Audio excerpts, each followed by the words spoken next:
watching Keepin' It Green. I'm your host, Debbie Klugers, and today I have with me Mr. Kevin McAllister. He is the Peconic Baykeeper, and you are the president of the organization as well. The Peconic Baykeeper. Been around for quite a long time.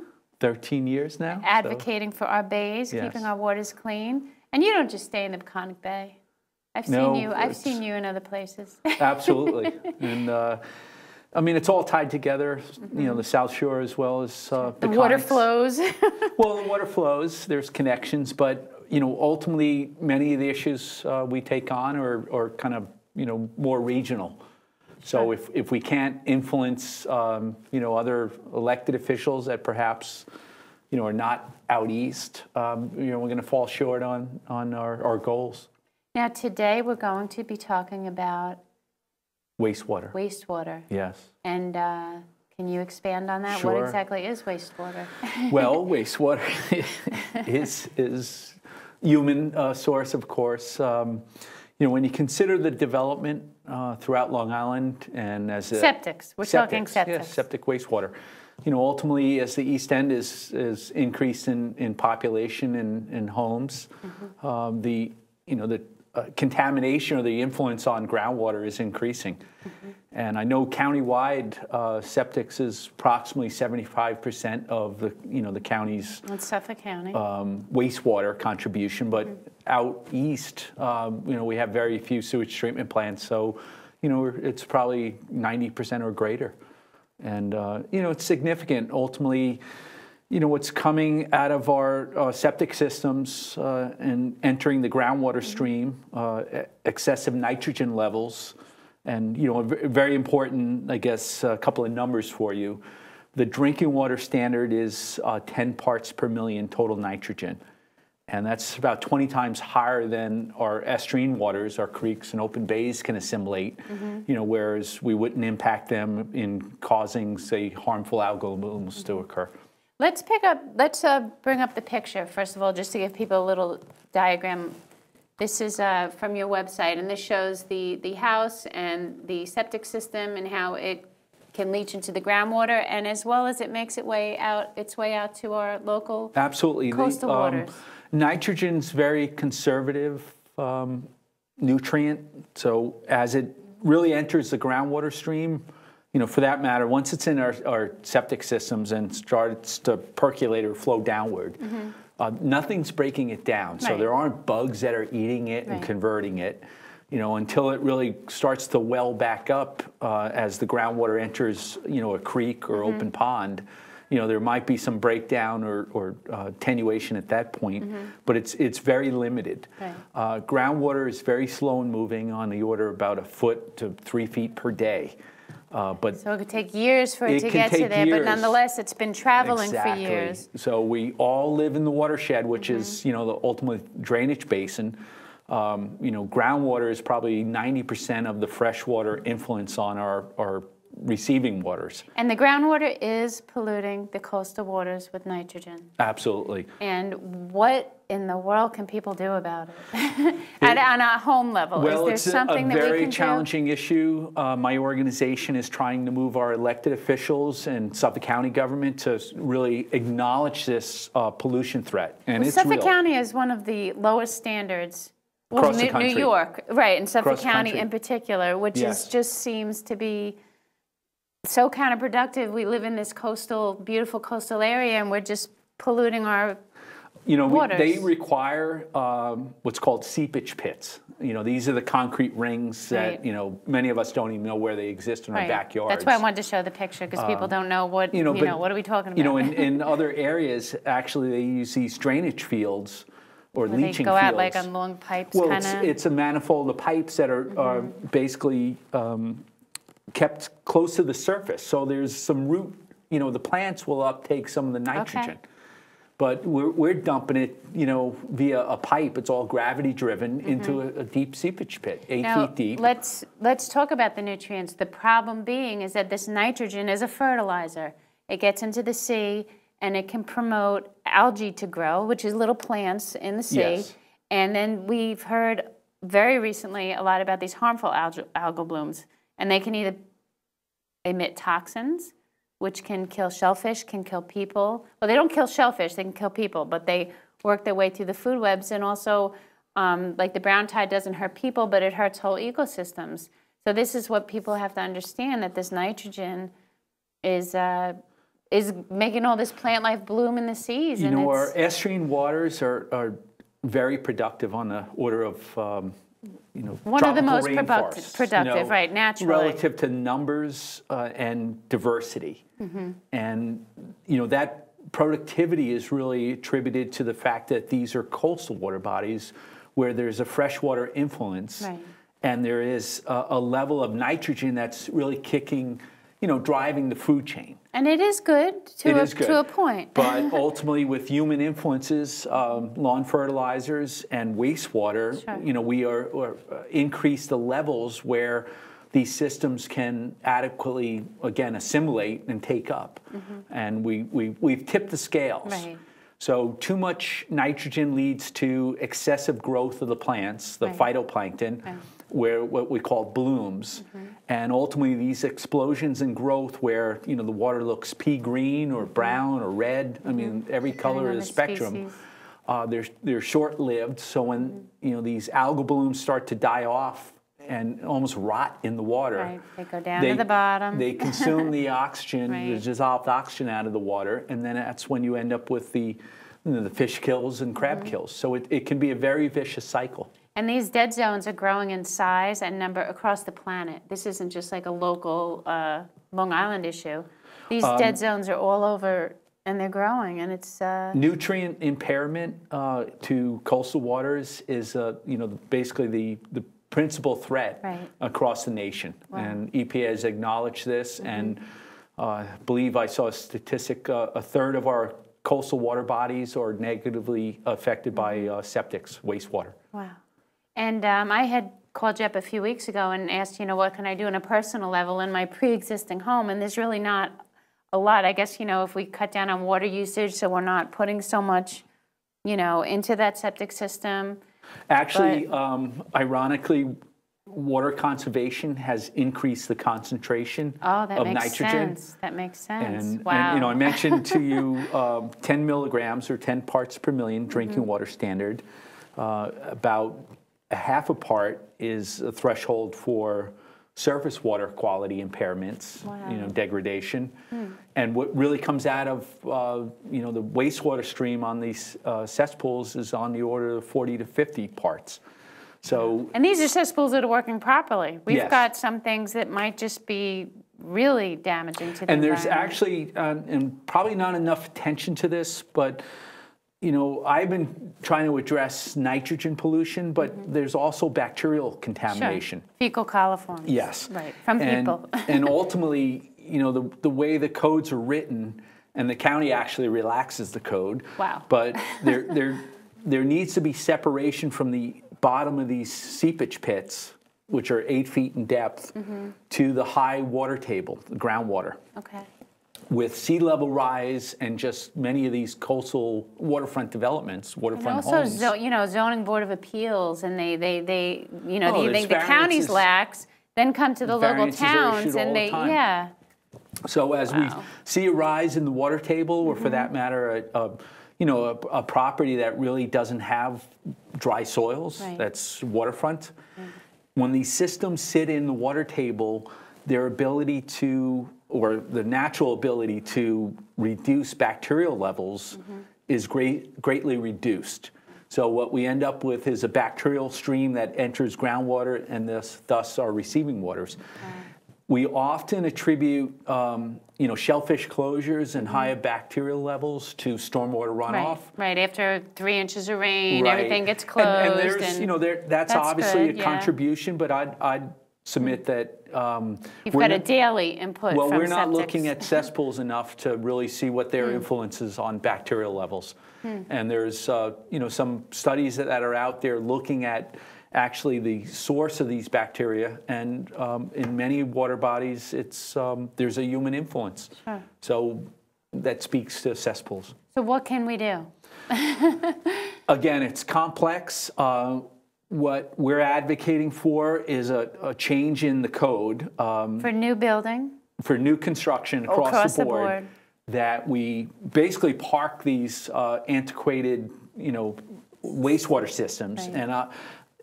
And I say this with a very straight face. We would get more treatment out of a backyard outhouse than we do with Suffolk County's, permitted septic systems. So we need to move away from these. We need to start to institute these advanced technologies that effectively denitrify, that are being used across the globe, not just this country. Massachusetts is leading the way in many ways. A lot of coastal communities are doing good things. Absolutely.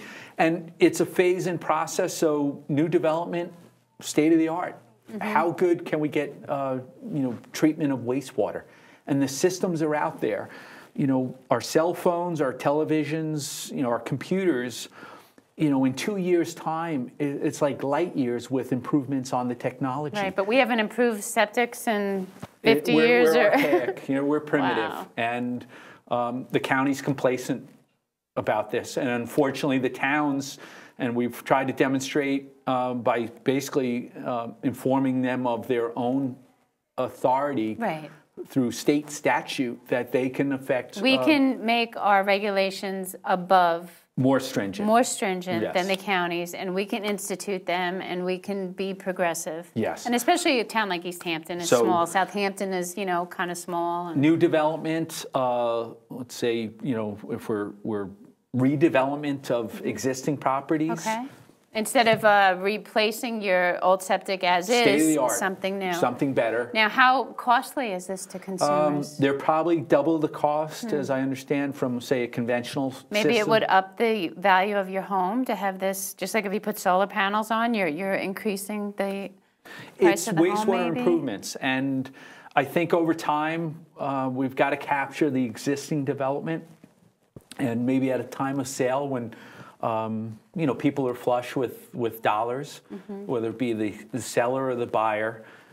Those are the times when we should try to strive for these improvements, because we've got to phase this in. The status quo is just going to kill these local waters. Wow. And this is, again, what we're all about out here in the east end of Long Island, is our beautiful, clean, we can look at the waters, but if you can't go in it, if you can't fish, if you can't harvest shellfish, what good is it to look at these waters? Define us, as Long Islanders, and particularly on the East End. And it's really a sad commentary if we become so complacent and apathetic that we allow these waters to be polluted. In the last year or so, we've, I've watched a number of water bodies be placed on the state's The entire South Shore estuary system is impaired due to septic. Yes. It's clear. It's not like you're saying it 10, 20 years ago. The science is in. And we get into Lake Montauk, Fort Pond. East Hampton's not immune to this. It's not an up-island issue. No, it's not. Bacterial levels are increasing, nutrients are increasing, and we've got to deal with it. And thus far, the Suffolk County's had their head in the sand, and I recognize this is complex, and the fixes are going to be costly. But if we don't do anything now, it'll be more costly. We watch our billion-dollar bathing beaches and our basically our real estate industry collapse because we have polluted waters. It's inexcusable. So as opposed to, I can't go upgrade my septic system to, I can't just go put in something new. But we were talking earlier about some kind of bioremediation, large-scale shellfish mariculture, seaweed, things that naturally remove the nitrogens from the waters before we end up like in the Shinnecock with the red tides and the brown tides, and listing our water bodies as impaired. Is that something that you think would be a good idea? Because I think it's a good idea. It is a good idea, but you're dealing more with the symptom. And the ill is actually. No, I know that but how do we get all these people? So we have to support these shellfish restoration projects, and let's get 1 billion clams out there, to help. So people cleanse know our that water. they filter the water, so they will take care of the nitrogen, the algae. They'll get all those little particulates out. They take it all out of the water. And then hopefully, if the water's clean enough, the people can harvest the shellfish. That would be a win-win for everybody. But I guess the point I'm trying to make is it can't be exclusive where, okay, we restock shellfish and, Right. you know, Now the we don't water's have to worry. And Right. meanwhile, the sources of pollutants, you know, whether it be runoff or coming groundwater septics, for lawn fertilizers, oh, that's all good. You know, we have to deal with it. So on a county level, we're kind of like stuck, but on local town levels, again, the towns can institute building codes more stringent than the county. So is that something that's costly, time-consuming? Like, how can towns, you know, get on the They would have to probably ball with enact this? a local law, but again, it's provided by state statute.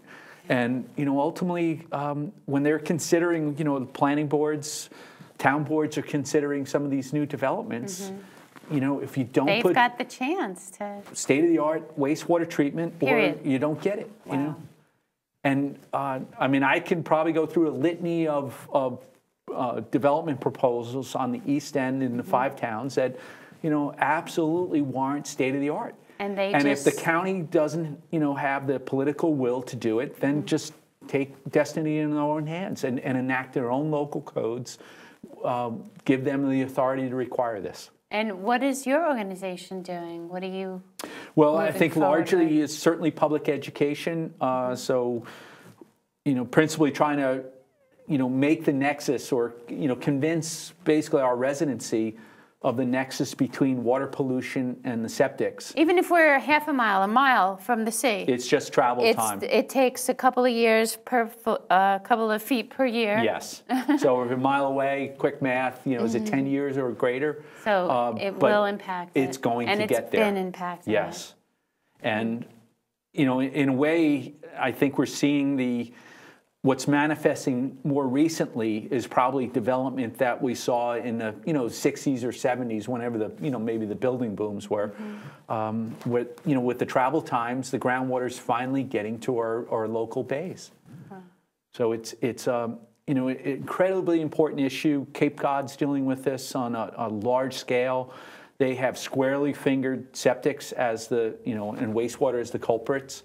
You know, I think for us, you know, in Suffolk County, number one is acknowledgement that our waters are being polluted by wastewater. Well, we've got the science. Stony Brook has been the science is there. very Woods recently Hole, very clear. Biological Research Laboratory up in all across Massachusetts. the country, they're pointing Well, to they've it. done work locally, Stony Brook as well as Woods Hole in the South Bays. We know the source of nutrients. 70% of it or greater is wastewater. Right. So, you know, with that knowledge, what are we going to do about it? What are we going to do about it? Well, we're not going to be complacent. I like solutions. Solutions are there. Again, alternative systems, best available technologies, you know, for the time being. And But what can I do? Like, what can the pre-existing homeowners do? You need to communicate to your elected officials That I want stricter codes yes, that, for new construction. You're concerned about water pollution from septics. Okay. What are you going to do about it? And ultimately, I'm trying to encourage, you know, East Hampton Town Board. You've been before them a few times recently. To register and to communicate to Suffolk County officials. You either start to address this issue soon, or we'll deal with it ourselves. And they're dragging the feet. And What do you mean by you'll deal with it yourselves? Again, by local code. Okay. So if East Hampton should enact legislation that says, here's the systems, and we want the best available technology on wastewater treatment. So your single-family home, or you know, the condominium units. I mean, we've got laws on windows for hurricane-proof windows and roof and all these kind of different building codes, and why not? I mean, and it's, you know, with like energy efficiency, you know, there's codes on the books in the towns to require this. And yet we've been... And this is something we're all involved with together. It's not like it doesn't affect one house or another. We all have wastewater treatment. It all is going into the ground. And the county's own studies on the state of groundwater, that's actually, they're releasing a report, comprehensive... We've got a lot of nitrogen in our drinking water. Yes. And that's scary. The it's trend... from the study period was 87 to 2005, and the trend... you know, for nitrogen levels in groundwater. Right. So not only are obviously our bays and our surface waters are being negatively influenced, but we're on the cusp of drinking water threats. I think it's up 20 times in the last 19 years in our 10% of the private wells in Suffolk County are above the drinking water standards. Wow. And why and nitrate. This is yes. a carcinogen. Yes. And this is what we're drinking. Let me make this point why I have the opportunity. The county routinely permits and almost requires, it's like a matter of fact for new development, particularly when it comes to multifamily housing, a particular system called chromoglass, which was introduced. This is a wastewater treatment system for, again, multifamily homes, condominiums, and apartments and subdivisions, et cetera. It was introduced, I think, in the 70s, perhaps the 80s. It's back of the class. I've looked at the monitoring reports for this system. It, in many cases, doesn't meet even drinking water standards. So they're bringing in something that's... They're permitting and encouraging a deficient system. Wow. And, as a aging athlete, when you just can't, you can't bat 300 any longer, you get benched. And this is a system that needs to be parked and allow these other systems. Seems like a very steep uphill It is battle. because there's resistance, again, political will, and there's costs associated with it. But what about the thought of sewage treatment plants on a larger scale level equals more development, which is what people out here particularly maybe not interested in, more development? What's the correlation, that needs to be addressed, if any? actually, and there's a term, decentralized wastewater treatment. And this is on a smaller scale. So we're not talking about, connecting through plumbing the entire town of East Hampton. Maybe like 20 homes or... Yes, and in problematic areas. like Montauk. Like Montauk and probably Ditch Plains area, if in fact, and we need to confirm that there's a wastewater influence to water quality. Sure. And if that's the case, what are we going to do about it? So either these individual homes start to phase in these new systems, or let's connect 20, 30 homes to a decentralized system that has the ability to effectively treat the wastewater. And the two issues have to absolutely be uncoupled. They're separate and distinct. Right. That's why I brought it up, because I Yes. know that, and It's people need to understand that. Clean water it should not mean greater development for density, which then you've got more runoff and probably more green lawns and fertilizers. More kids in our schools. Sure, higher demands taxes. on services, wider roadways. Right. I mean, all the development pressures. But again, we absolutely have to get behind these water quality improvement strategies. Again, at the same time, being very mindful of again, the notion that improved wastewater leads to, increased density. So let's park that notion, but at the same time, we got to strive for cleaner water. And out here in East Hampton, I mean, our water quality in all of our water bodies, freshwater and salt, are just degrading. I mean, they're just, and a lot of the studies that I read point to wastewater. So it's really kind of scary that this is what we're leaving our future. Within 10, 20 years, the kids are going to look back and go, why didn't you guys do anything? We're talking about Montauk with Fort Pond, an enclosed water body, popular, restaurant, nightclub there, and just the sheer volume of people and toilet flushes. What is that doing to bacterial levels and nutrient levels in Lake Montauk? And this has, again, been a very sore point for some of the locals in Montauk, and yet the county's just kicking the can down the road. It's all good. So what can people do to help your organization if they can't personally get out there and advocate or whatever? What can they do to help the Peconic Baykeeper go forward with this? Communicate with, again, your elected officials. That a nice letter, a little phone call, public meeting, wastewater, email. An important and real issue. You need to help address this. And then on the county level, communicate with your elected official. Mr. Schneiderman's our South Fork representative, and to his credit, he is becoming educated on this issue, but you know, complex. We need him to step forward and start to championing changes and reforms. We need to embrace these technologies. And are there grants available for municipalities? Actually, I think the county executive just announced that he's going to try to make some monies available for incentives.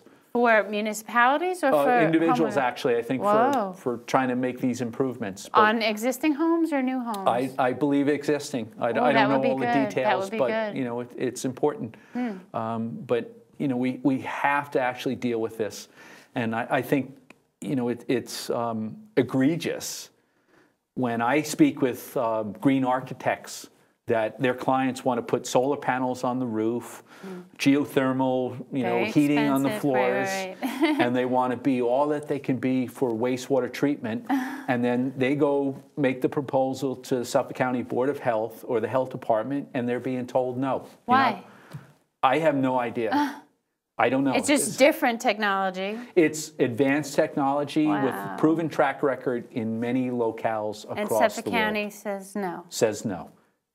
So it begs the question, what's their motivation, what's their agenda? And shame on them if they can't step up and be champions of clean water, because the status quo right now, we're seeing our waters becoming polluted. We know wastewater is the principal culprit, and we're not doing anything about it. Who can they contact at the Suffolk County Health Department to let them know that we care about this issue? And I'm not sure of who is in charge of that department right now. I think Walter DeWittiak may be. But whoever, just give them a buzz and let them know that you're interested in helping Absolutely, preserve and get to our the waters elected officials. Okay. And we can't, you know, take no for an answer. And again, complacency has brought us to this place where our groundwater is now highly enriched with nitrogen. Right, and we're drinking it. And we're drinking it, and we're seeing our creeks and our bays polluted. Wow. And everything that's Long Island is, wow. It's a sad day for Long Islanders when these waters go sour on us. And they are going sour. This is no joke. The entire South Estuary, Shinnecock Bay, we're losing it. 25 impaired water bodies in the Peconics. And North Fork, South Fork. Long Island Sound, dead zone. Yes. Wow. Okay, Kevin, on a lighter note, thank you. Thank you.